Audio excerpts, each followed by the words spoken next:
ప్రజలకు ఇచ్చిన హామీలు నెరవేర్చే ప్రక్రియలో భాగంగా తెలంగాణ రాష్ట్ర ముఖ్యమంత్రిగా 26వ తారీఖు నుండి 4 ప్రజలందరికీ న్యాయం చేకూరుస్తానని పథకాల వివరాలు దైవ సాక్షిగా ప్రమాణం చేస్తున్నాను. వారి అభిప్రాయాలను సేకరించడానికి ఈ వార్డు సభ ఏర్పాటు చేయడం జరిగింది. మన వార్డులో నివసిస్తున్న అర్హులైన అందరు లబ్ధిదారులకు ఈ పథకాల కింద సహాయం అందించాలనేది ప్రభుత్వం యొక్క ఉద్దేశం. ఇందులో 3 పథకాలు ఎనుముల రేవంతన నేను మటిస్తున్న ఎత్తర కాంగ్రెసు జెండా బానిసలైన గడీలు బద్దలు కొట్టాం మహంకోర గుండెల్లో జెండను దింపాం ఇబ్బంది లేని ఇందిరమ్మ రాజ్యం తెద్దాం రెపరెపలాడిందిర జెండా కంచె తెంచి కంచు కోటల మీద నిగనిగలాడాలి బతుకు పేద కడుపు కంది కమ్మని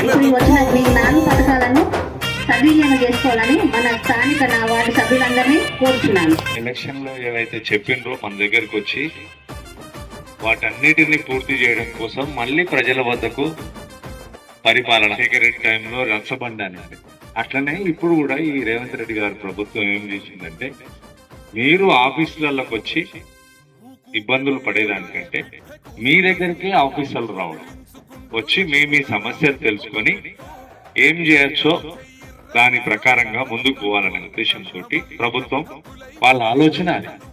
దానికి తోడుగా మన ఎమ్మెల్యే గారు కూడా అన్ని గ్రామాలు తిరుగుతున్నారు, వాళ్ళ సమస్యలు తెలుసుకుంటున్నారు.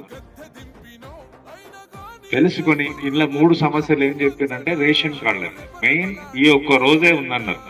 ఏముంది 10 ఏళ్ల నుంచి మనకు మార్పులు చేర్పులు లేవు, కొత్త రేషన్ కార్డులు లేవు, పోయినోళ్ళు తీసేయాల్సి వస్తుంది. కొత్తగా పిల్లలు పుట్టిన వాళ్ళు 10-12 ఏళ్ళు కూడా అయ్యారు, ఒకరికి 2-3 పుట్టిరు.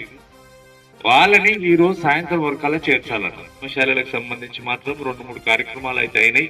నిన్న కూడా మంత్రి గారిని కలిసి మనం రుణమాఫీ కోసం అడగడం జరిగింది. అది మీకు తెలిసే ఉండొచ్చు.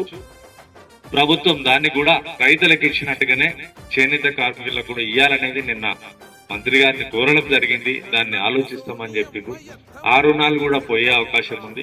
ఏదేమైనప్పటికీ కూడా ఈ కాంగ్రెస్ ప్రభుత్వం అనేది మనందరిది, పేదవాళ్ళ కోసం పనిచేసేది. ఏదో హైఫైగా తిరిగి ఏదో ఎవరిని కలవకుండా చేసేది కాదు. జనం దగ్గరికి వస్తుంది, జనంతో మాట్లాడుతుంది, జనం అభిప్రాయాన్నే ప్రభుత్వం చేస్తుంది. కాబట్టి మనం ప్రభుత్వం పట్ల ప్రేమభావంతో ఉండి మన పనులు చేసుకుందాం. ప్రభుత్వం కూడా మనని అదే విధంగా చూడాల్సిన బాధ్యత ఉంటుంది. ఎమ్మెల్యే గారు కూడా అందరితో కలిసి తిరుగుతున్నారు. ఏ సమస్యలున్నా మీ యొక్క కౌన్సిలర్ కానీ ఇక్కడ ఉన్న నాయకులు కానీ అధికారులు కానీ తీర్చడానికి సిద్ధంగా ఉన్నారు.